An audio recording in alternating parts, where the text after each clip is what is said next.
Sympathy has often been described as winged charity. Sympathy is the nurse for the illness of the soul. It's the feeling of compassion for another's suffering. Believe it or not, sympathy anticipates the slow mind. It is prophetic.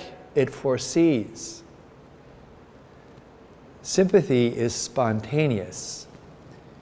It is the promptness of charity. Just as charity is of the heart, so sympathy is nothing more than winged charity. The heart that's selfish is dull of feeling, and such a heart is not sympathetic. Instead of being sensitive, the selfish heart is callous. Instead of being prophetic, it is blind. Such a heart is not winged charity. It is tied to itself and caged within the narrow limits of selfishness. There are three requisites for a truly sympathetic heart. 1, unselfishness. 2, knowledge. 3, experience. First and foremost, sympathy is essentially unselfish. It does not walk with pride. It is the charitable heart looking outward.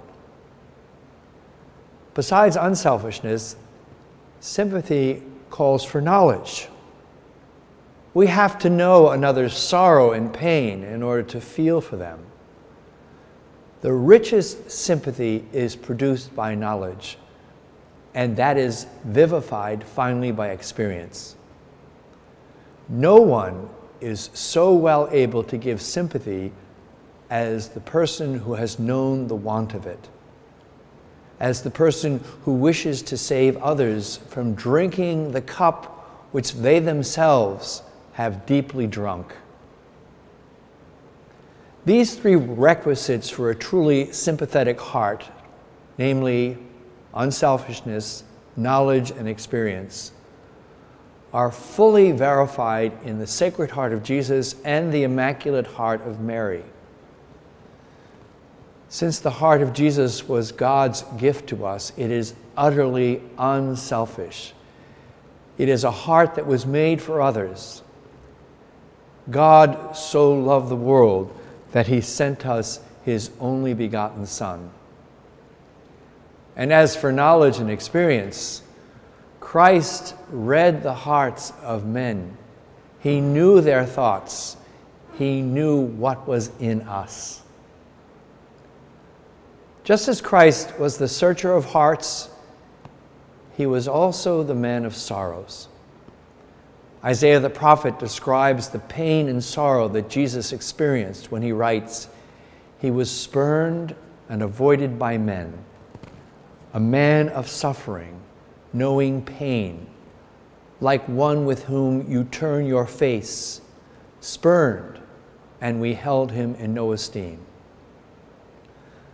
The life story of Jesus, as found in the Gospels, is truly a story of a heart of sympathy.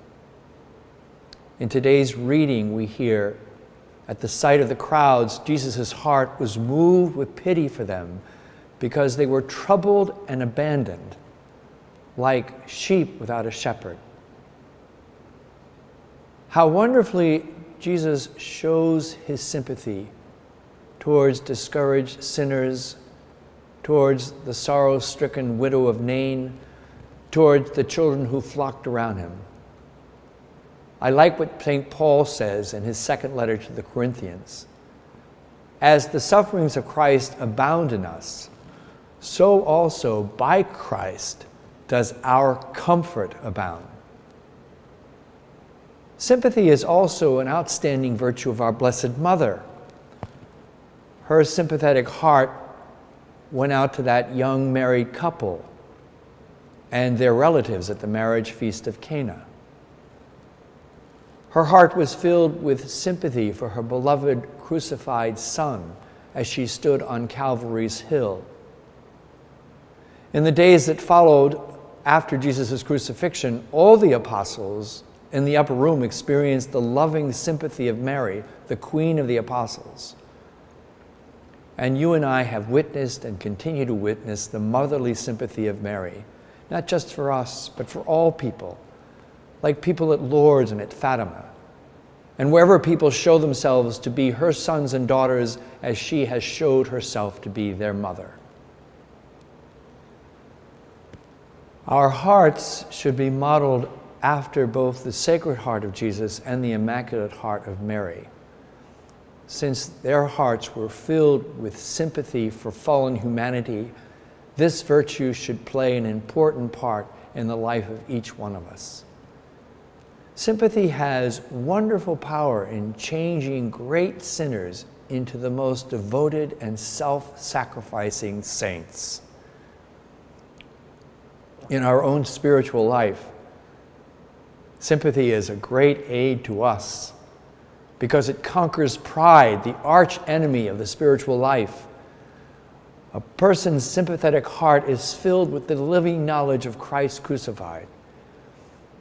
And our sympathy for Jesus is an accurate indicator of our love for Jesus. Only a saint can put themselves completely in the place of Christ, can suffer with him, and be truly and perfectly sympathetic.